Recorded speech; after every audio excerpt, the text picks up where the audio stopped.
The Garden of Quiet Minds by Life Trooper. Chapter 1. The Tipping Point. Maya's hands trembled as she scrolled through her inbox. Another client complaint, another missed deadline, another curt message from her boss. Let's discuss your performance. The weight of her growing failures felt like bricks on her chest. She closed her laptop and stared at the blank wall of her apartment, wondering when her life had spiraled so far out of control. Her friends told her to push through, but she was exhausted.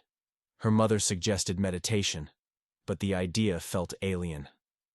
"How could I sit still when my mind never does?" Maya had replied, half laughing, half crying. That night, sleepless and desperate, Maya searched online for help. Among a sea of self-help courses and inspirational quotes, a simple website caught her attention.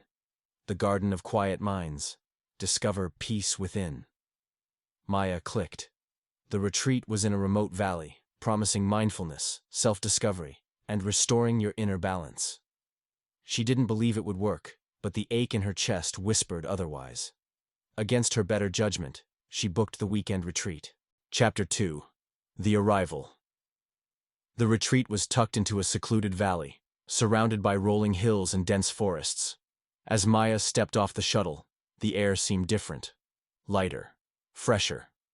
She stood before an ornate iron gate, its arch engraved with the words, "In stillness, the answers will come."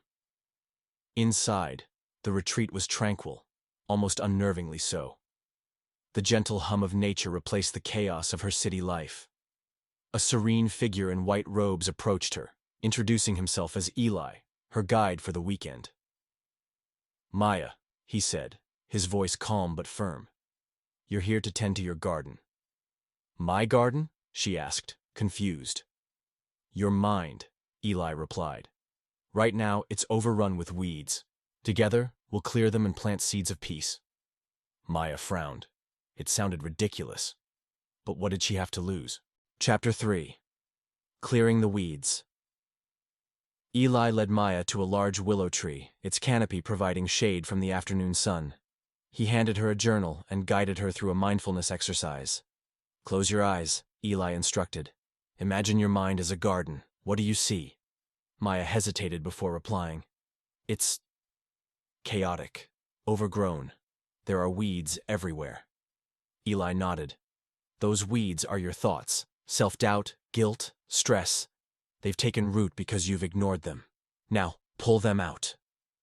At first, Maya struggled. Her thoughts raced, tangling together like the thorny vines she imagined. But as Eli guided her through deep breathing and gentle prompts, she began to see the weeds more clearly. She visualized herself pulling them out, one by one. With each pulled weed, a weight lifted. For the first time in years, her mind felt lighter. Chapter 4. Planting Seeds. The next morning, Eli led Maya to an open field. He handed her a small pouch of seeds, each labeled with words like gratitude, patience, forgiveness, and self-compassion. "Your garden can't remain empty," Eli explained. "You must plant what you want to grow." Maya chose a seed marked self-compassion. She knelt in the dirt, visualizing herself planting the seed in her mind's garden. As she meditated, memories surfaced. Times when she had berated herself for mistakes, for not being perfect. Tears welled in her eyes, but Eli encouraged her to stay with the feeling. "What would you say to a friend who felt this way?" he asked. "I'd tell them it's okay to be human," Maya whispered. "Then say it to yourself," Eli replied. Maya repeated the words, and in her mind's eye, a bright yellow flower bloomed where the seed had been planted. Chapter 5. The Storm. That evening, a thunderstorm rolled through the valley. Maya sat in the meditation hall, watching the rain lash against the windows. Inside, a storm brewed within her too. Memories of past failures and buried pain rose to the surface. She remembered the harsh words of her boss, the friendships she'd let slip, and the constant pressure to be perfect. Eli found her sitting alone, her face streaked with tears. "Maya," he said gently, "storms are not your enemy. They water the garden, even as they frighten us. let it rain. For the first time, Maya let herself feel it all. She journaled through the night, releasing years of pent-up emotions. Chapter 6. The Blossoming Garden. On her final morning, Eli took Maya to a still pond surrounded by wildflowers.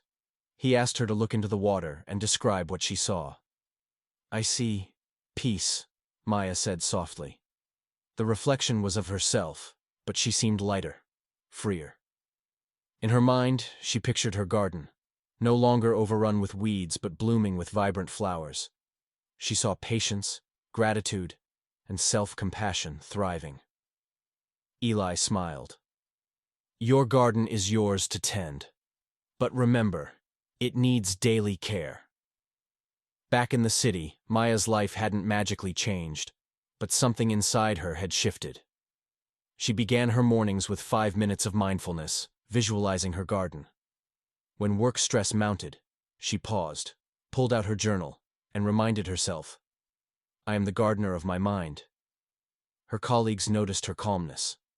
Friends commented on her newfound presence. Maya even helped others manage their stress, sharing what she'd learned. One evening, walking home from work, Maya passed the lot where the retreat shuttle had picked her up. The gate was gone, but a simple wooden sign remained. "Your greatest peace lies within." Maya smiled. She had found her garden, and she was never letting it go.